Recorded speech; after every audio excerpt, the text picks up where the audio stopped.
Hello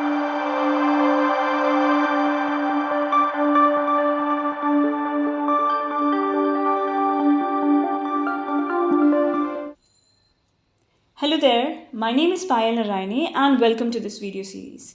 यहाँ हम cover कर रहे हैं पूनम दलाल दहिया की एंशिएंट एंड मेडिवल इंडिया की 3rd एडिशन, जो कि लेटेस्ट एडिशन है। इस किताब को हम ट्रूली रीड करेंगे और जहाँ ज़रूरत पड़ेगी वहाँ हम साथ ही साथ UPSC एंड स्टेट सर्विसेज में आए हुए प्रीवियस ईयर के क्वेश्चंस भी डिस्कस करेंगे। एंड इस सीरीज़ में वीडियोज़ लगभग 30 to 35 मिनट्स के होंगे, बट इफेक्टिव होंगे, और हम ऑलमोस्ट 40 to 45 लेक्चर्स में ये पूरी किताब कवर करेंगे। और अगर आपने ये सीरीज़ 3 to 4 टाइम्स देख ली तो बिल्कुल ये किताब आपके दिमाग में छप जाएगी, एंड ट्रस्ट मी, आपकी एक्यूरेसी भी काफ़ी इंक्रीज़ हो जाएगी। साथ ही साथ आपका रिवीजन भी काफ़ी आसान हो जाएगा। सो अगर आपको रिवीजन के साथ साथ वैल्यू एडिशन भी करना है तो ये सीरीज़ पूरी फॉलो करें। आपको बस आपके पास ये किताब रखकर मुझे सुनना है and most important points mark करने हैं। So without any further delay, let's get started. Hello there, welcome back to the channel Ghatna Sutra. यहाँ हम कवर कर रहे हैं पूनम दलाल दहिया की ancient and medieval India 3rd edition, जो कि लेटेस्ट एडिशन है। और हम आज शुरू कर रहे हैं with the topic of Bengal, जो कि provincial kingdom of medieval India chapter से है। Right, so let's get started. Bengal. Bengal was an important regional kingdom under the Palas in the 8th century and the Senas in the 12th century. It was an easternmost province of Delhi Sultanate. The long distance, uncomfortable climate, and poor means of transport and communication, as much of its communication dependent upon waterways, made it difficult for the Delhi Sultanate to control this province. Though Bengal was annexed to Delhi Sultanate a number of times, it gains its independence. For instance, if we look through the pages of history during the last decade of the 12th century CE, Muhammad bin Bakhtiyar annexed Bengal to the conquered territories of Muhammad Ghori. But after his death, his successor declared their independence with the support of the local people. But later, Balban forced Bengal to accept the sovereignty of Delhi and appointed his son Bugara Khan as its governor. But after Balban's death, he declared his own independence.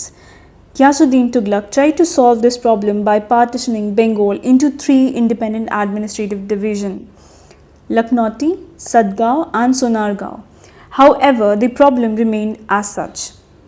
Muhammad bin Tughlaq tried to control Bengal, but in 1338 CE, when he was busy in suppressing rebellion in other part of the Sultanate, Bengal cut off its connection with Delhi. Finally, Bengal emerged as an independent regional state in the 14th century.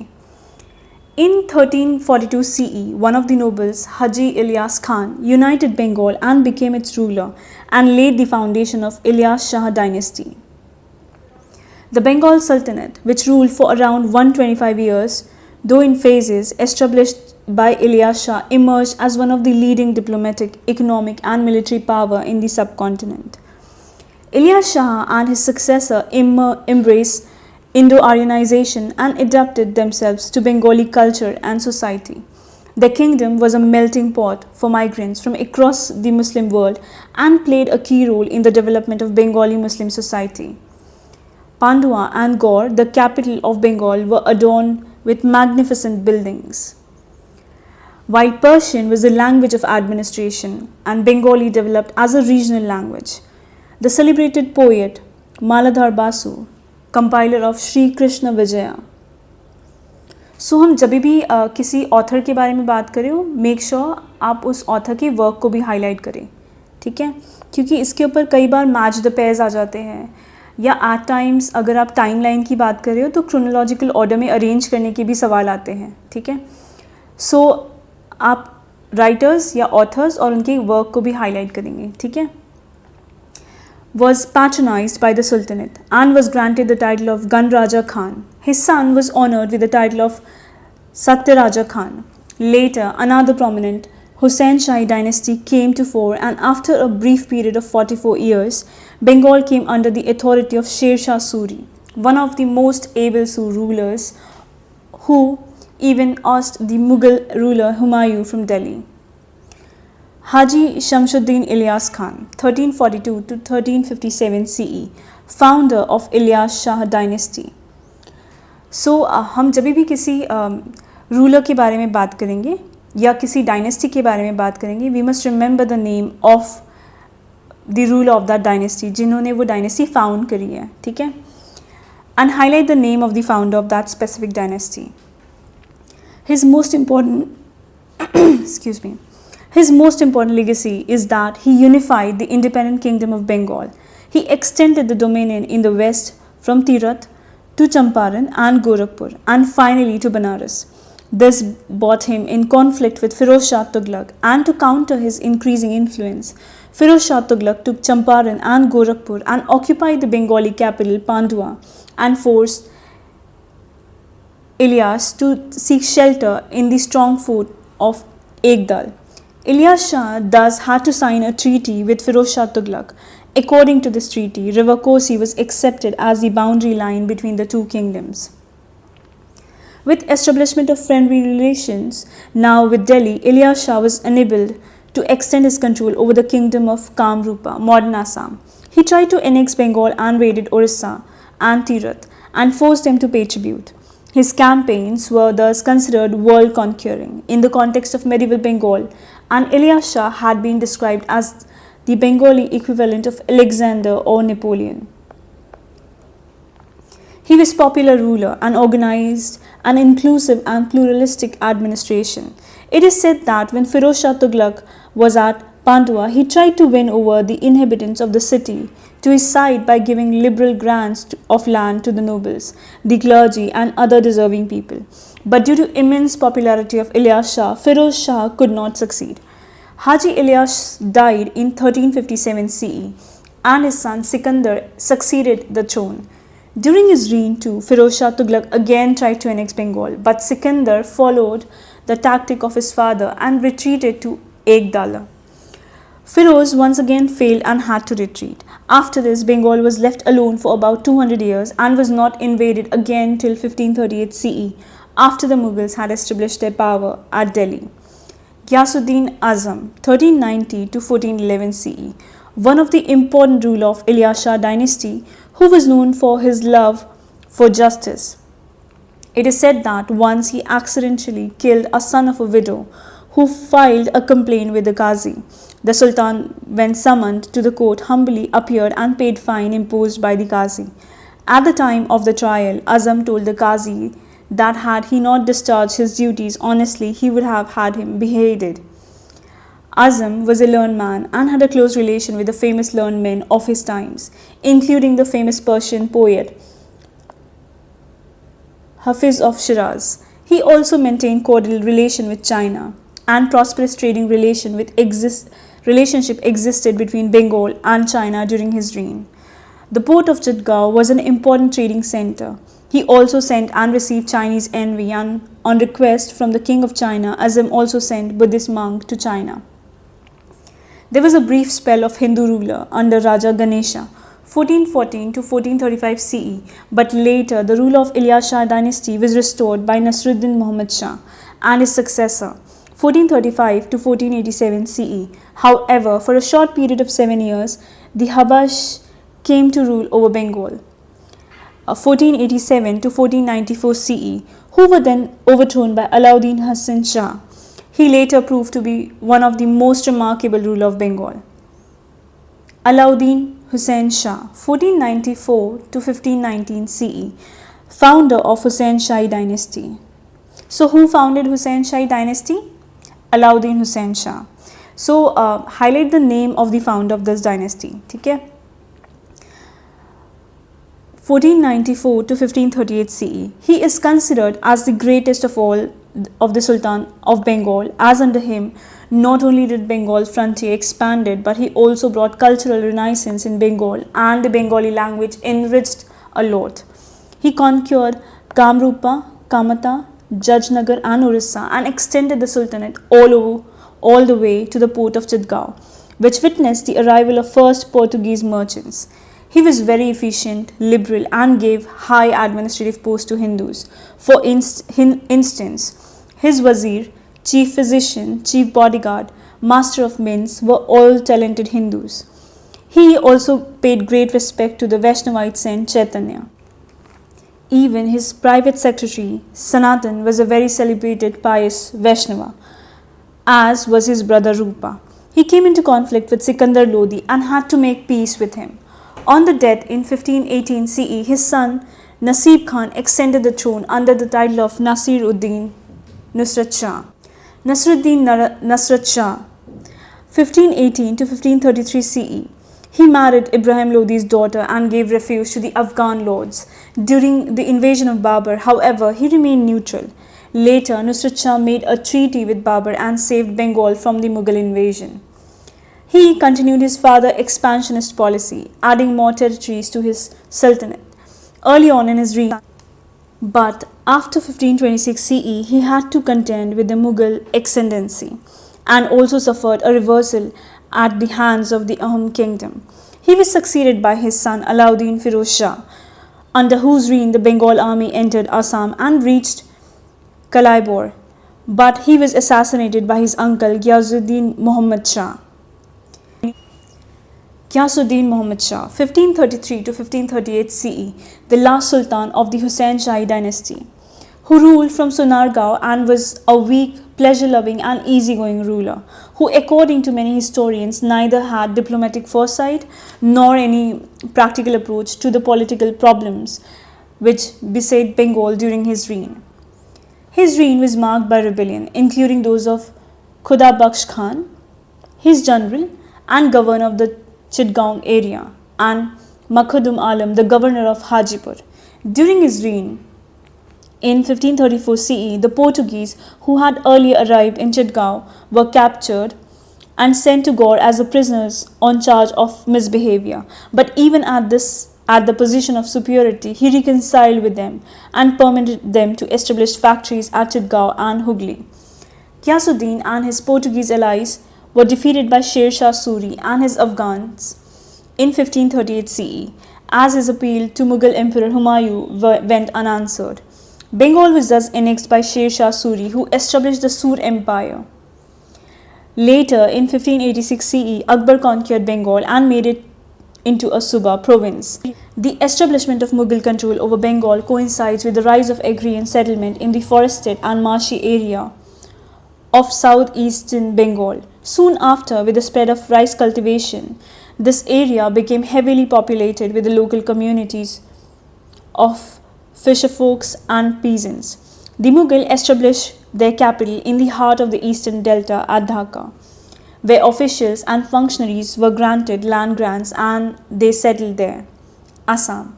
The history of Assam is the history of the confluence of the Tibeto-Burman, Sino-Tibetan, Indo-Aryan and Austroasiatic culture, as well as the confluence of people from the east, west and the north. It is noteworthy that although invaded over the centuries, it was never a vassal or a colony to an external power until the Burmese in 1821 CE and subsequently the British in 1826 CE, after the famous Treaty of Yandabo. The Assamese history has been derived from multiple sources. For instance, proto-history has been reconstructed from the folklore epic like Mahabharata and two medieval texts compiled in the Assam region, the Kalika Purana and the Yogini Tantra, while the historical account of ancient Assam began with the establishment of Pushyavarman's Varman dynasty in the 4th century in the Kamrupa kingdom, which left behind a corpse of Kamrupa's inscription on rock, copper plates, clay, royal grants, etc. There is also a mention of Kamrupa in Samudragupta's Allahabad pillar. Highlight this. During the medieval period, Buranji's chronicle written in Ahom and the Assamese language by the Ahom kings offer a lot of detail about the Assam of medieval India. Since the time of Muhammad bin Bakhtiyar Khilji, 1207 CE, as mentioned in Kanai Boraksibo rock inscription, the Muslim ruler of Bengal had tried to bring the Brahmaputra valley in modern Assam under their control, but had to suffer a series of disastrous defeat in this region which was little known to them. There were two warring kingdoms in the North Bengal and Assam, Kamata, also known as Kamrupa in the west, and the Ahom king in the east. The Ahoms were a Mongoloid tribe from North Burma who had succeeded in establishing a powerful kingdom in the 13th century and had become Hinduized in course of time. In fact, the name of Assam is derived from them. Ilyas Shah invaded Kamata and he could penetrate up to Guwahati, but he could not hold the area, and the river Karatoya was accepted as the northeast boundary of Bengal. Later, the ruler of Kamata were gradually able to recover many areas on the east bank of Karatoya. They also fought against the Oms, having made both their neighbors into enemies. The Kamata ruler sealed their dooms as Alauddin Hussain Shah, with the aid of Oms, attacked Kamata and destroyed the city of Kamatapur near modern Coach Bihar, and thus annexed the kingdom of Bengal, appointing one of his sons as governor of the area. However, an attack by Alauddin's sons, Nusrat Shah, later was repulsed with considerable losses to him. During this time, the eastern Brahmaputra valley was under Shungamugam. 1497 to 1539 CE, one of the greatest Om ruler. He was the first Om king to adopt the Hindu title Swarganarayana, indicating rapid Hinduization of the Oms as well as a move towards an inclusive polity. The Om kings thus came to be known as Swargadeva, heaven lord. He is also called the Dhinjaya Raja, as he made Bakata on Dihang river his capital. He not only repulsed the Muslim attacks but also extended his kingdom in all directions. The Vaishnavite reformer Shankaradeva belonged to his time and spread Vaishnavism in the area, Orissa or Odisha. The Gangas of Orissa were succeeded by the Hindu Gajapati ruler 1435 to 1541 CE during medieval times, who ruled over Kalinga, present Orissa, large part of Andhra Pradesh and West Bengal, and the eastern and the central part of Madhya Pradesh and Jharkhand. Gajapati etymologically means a king with an army of elephant. The Gajapati dynasty was established by Kapilendra Deva. Highlight the name कि किसने Gajapati dynasty establish करी थी. It was Kapilendra Deva in 1435 CE, after the fall of last Eastern Ganga king Bhanudeva IV. The dynasty is also known as Suryavamshi dynasty. The Suryavamshi Gajapati's period in Orissa was marked by the popularity of the Bhakti movement under the influence of Sri Chaitanya, who arrived in the empire at the time of King Prataprudra and stayed for 18 long years at Puri, and by construction of Jagannath temple across the length and breadth of its empire. The Gajapati ruler were mainly instrumental in extending their rule in the south towards Karnataka, which brought them in conflict with Vijayanagara, the Reddis and the Bahmani Sultanate. However, by the early 16th century, the Gajapatis lost great portion of their southern dominion of Vijayanagara and Golconda, and even the Gajapatis were dislodged by Bohi dynasty. Kapilendra Deva, 1435 to 1466 CE, first ruler of the Gajapati dynasty. During his reign, his kingdom expanded from Ganga in the north to as far as Bidar in the south. In about 1450 CE, he installed his eldest son, Hamvira Deva, as the governor of Rajamundri and Kondavedu. He also ordered Hamvira to conquer Vijayanagar and the Bahmani Sultanate. Hamvira successfully captured the Vijayanagar capital Hampi and forced the weak ruler Mallikarjuna Raya to pay yearly taxes.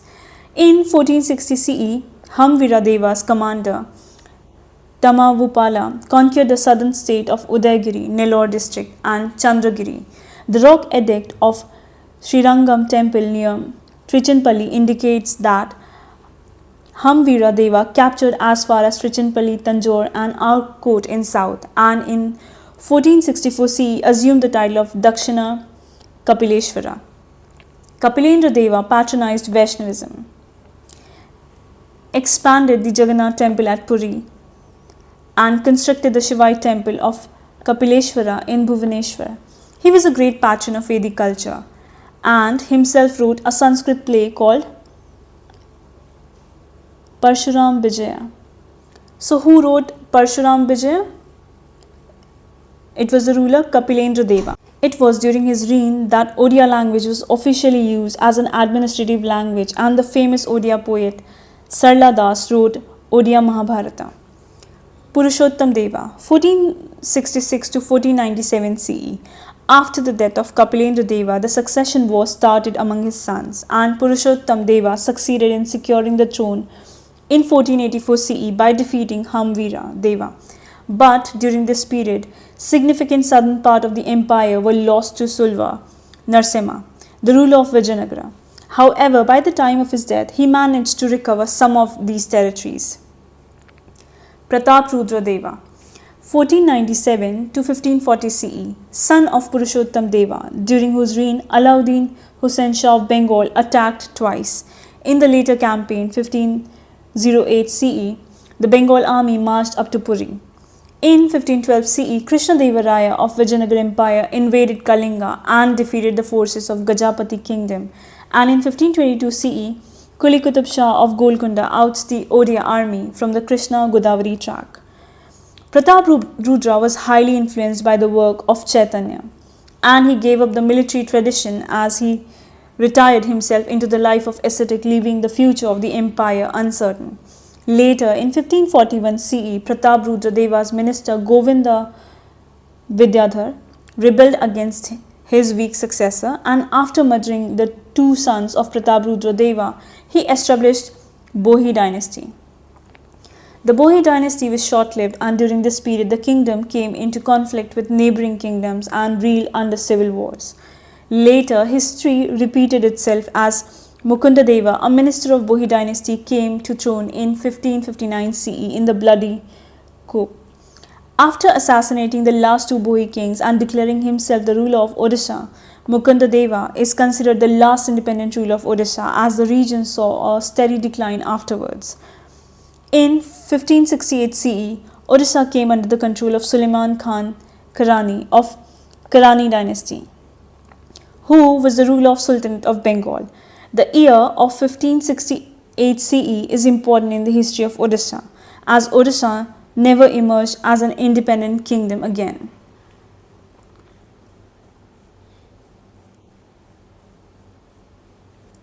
So now we are going to start with the 13th chapter, that is the Mughals. 1526 to 1857 CE.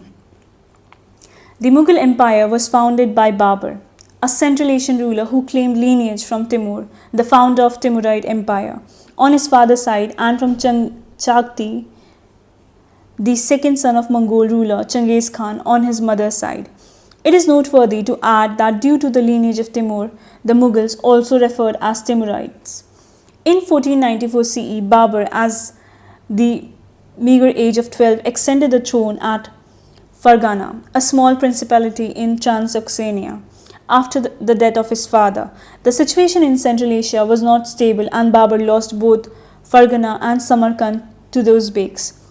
Ousted from his ancestral domain in Central Asia, Babur was forced to move towards India. Like countless earlier invaders from Central Asia, Babur too drawn towards India by the lure of its fabulous wealth. So before we start with the topic of Babur, आप इस topic को triple स्टामा कर लीजिए, क्योंकि इसके ऊपर UPSC में 2003 में सवाल आया था, साथ ही बीपीएससी में 1994 में, एमपीपीसीएस में 2005 में, एंड यूपीआरओ/एआरओ की एग्ज़ाम में 2021 में, एंड छत्तीसगढ़ पीसीएस में 2005 में, साथ ही यूपीपीसीएस में मल्टीपल ईयर्स में इसके ऊपर क्वेश्चन आया था. ठीक है, सो आप इस टॉपिक को ट्रिपल स्टामा कर लीजिए, एंड प्रोबेबिलिटी इज़ हायर कि आगे भी इसके ऊपर क्वेश्चन आए. ठीक है, so let's get started. Babur, 1526 to 1530 CE, founder of the Mughal Empire, descendant of Mongols, worthy descendant of Timur, the Turks' father side, and Chengiz Khan mother's side. He became the Sultan of Fargana, Afghanistan, at the early age of 12, when his father, Sultan Umar Sheikh Mirza, died, but he was soon deprived of his kingdom by a distant relative, with the aid of Uzbek chief Shibani Khan. He established himself first in Kabul 1504 CE, and then pushed steadily southwards into India from Afghanistan through Khyber Pass. He was successful in capturing Briha 1519 to 1520 CE, Sialkot 1520 CE, and Lahore 1524 CE in Punjab. Another reason for Babur coveting the Punjab Pargana was the meager income of Kabul, which was not sufficient to maintain an empire, and his apprehension of an Uzbek attack on Kabul. Thus, he considered India to be a good place to find refuge and develop a suitable base for operations against the Uzbek. The unstable political situation in India after Sikandar Lodi's death further aided in his entry. It is believed that he was invited to fight against Ibrahim Lodi by Daulat Khan Lodi, governor of Punjab, Alam Khan, uncle of Ibrahim Lodi, and Rana Sanga of Mewar. The First Battle of Panipat, 1526 CE. This was one of the decisive battles of Indian history fought between Ibrahim Lodi and Babur. Ibrahim Lodi was defeated, and Babur was not only able to take control of Delhi and Agra but also got the rich treasures of Lodis. Some key aspects of this battle were: Babur's soldiers were less in number, only 12,000 soldiers against Lodi's troops of 1 lakh soldiers, but the organization of his army was far superior. Great achievement of Babur military tactics. He effectively applied the Rumi Ottoman method of warfare, also known as Tulguma system of warfare, wherein he encircled Ibrahim Lodi's army from both flanks. From the center, his cavalry mounted attack with arrows and gunfires under expert Ottoman gunner Ustad Ali and Mustafa, whereas the trenches and barricades provided adequate defense against the march of the enemy. Babur occupied Delhi and sent his son Humayun to seize Agra. Babur proclaimed himself as the emperor of Hindustan. The victory at Panipat provided Babur a firm ground to consolidate his conquest, but at the same time, he was faced with new problems. His nobles and commander were eager to return to Central Asia because they did not like the climate of India. They also felt alienated culturally. The Rajputs were rallying around under the leadership of Rana Sanga and the king of Mewar and wanted to expel the Mughal forces. The Afghans, though defeated at Panipat, were still a formidable force in eastern part of UP, Bihar and Bengal. They were regrouping to reclaim their lost power. Babur thus convinced his companion and nobles to stay back and help in consolidating the conquered territory. The nobles were not inclined towards staying back, were allowed to go back to Kabul. Even as he succeeded in this difficult task, he found himself inviting the hostilities of Rana Sanga. The Rana had expected Babur to return to Kabul, and his decision to remain in India was a big jolt to Rana Sanga's territorial ambition. Thus, battle between the two became inevitable. Battle of Khanba, 1527 CE, near Fatehpur Sikri, one of the most precisely contested battles in Indian history, fought between Babur and Rana Sanga of Mewar and his allies. Rana Sanga was defeated and Babur's position in the Delhi-Agra region was secured. Some key aspects of this battle were: Rana Sanga of Mewar enjoyed the support of large number of Rajput chiefs, of which the prominent ones were Jalore, Sirohi, Dungarpur, Amber, along with Raja Medini Rai of Chanderi in Malwa, Hasan Khan of Mewat, and Mahmud Lodi, the younger son of Sikandar Lodi. Babur declared the war against Rana Sanga to be a jihad and adopted the title of Ghazi after the victory. Babur strengthened his position further by conquering the chain of the forts in Gwalior, Dholpur, east of Agra, large part of Alwar from Hasan Khan Mewati. Battle of Chanderi, 1528 CE. This battle was fought between Babur and Medini Rai, the Rajput ruler of Malwa. In spite of the great valor with which the Rajputs fought, Babur faced little difficulty in overcoming Medini Rai. With his defeat, resistance across Rajputana was completely shattered. Babur had to, however, cut short his plan to further campaign in the area due to growing disturbance of the Afghan in the eastern Uttar Pradesh. Battle of Ghagra, near Bihar, 1529 CE. The battle was fought between Babur and Muhammad Lodi, brother of Ibrahim Lodi, head of the Afghan chiefs, with the support of Nusrat Shah of Bengal. The Afghans had surrendered Delhi, but they were still powerful in the east, Bihar and part of Jaunpur. Although Babur compelled the Bengal and the Afghan armies to retreat, he could not win a decisive victory. Shortly afterwards, Babur died in 1530 CE in Agra while on his way to Kabul. He was buried in Arambagh in Agra, and later his body was taken to Kabul. Significance of Babur's advent into India. Security from external invasion from northwest frontier. For the first time after the downfall of Kushana Empire, Kabul and Gandhar became integral part of the Mughal Empire. This not only strengthened trans-Asian foreign trade, as these two cities were the starting point of caravans meant for China in the east and the Mediterranean seaport in the west, but also secured the northwest frontier as they were the staging place for invasion, established an all India empire by breaking the power of Rajput confederacy, introduced new mode of warfare, and led to the popularization of gunpowder, cavalries and archeries in India. Although gunpowder was used earlier too in India, it is Babur who popularized its use, re-established the authority of the king in Delhi, which had been eroded since the death of Firoz Shah Tughlaq. He led by example and was always prepared to share the hardship of his soldiers. Though an orthodox Sunni, he was never bigot nor led by religious divines. He was a devotee follower of Naqshbandiya Sufi Khwaja Ubaidullah Ahrar. He was deeply learned in Persian and Arabic and is regarded as one of the two most famous writers in his mother tongue, Turkish. Indeed, he wrote his memoir in Turkey called Tuzuk-e Babri or Babarnama. Highlight this name, okay? It was written by Babur and the text was Tuzuk-e Babri, translated into Persian by Abdul Rahim Khane Khana, and also wrote Masnavi.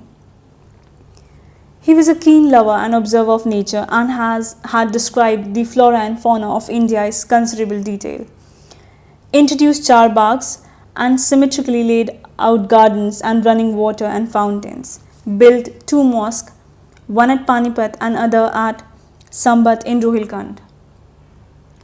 So that's all for the day. In the next chapter, we'll start with Humayun. So keep on watching Ghatna Sutra. See you next time.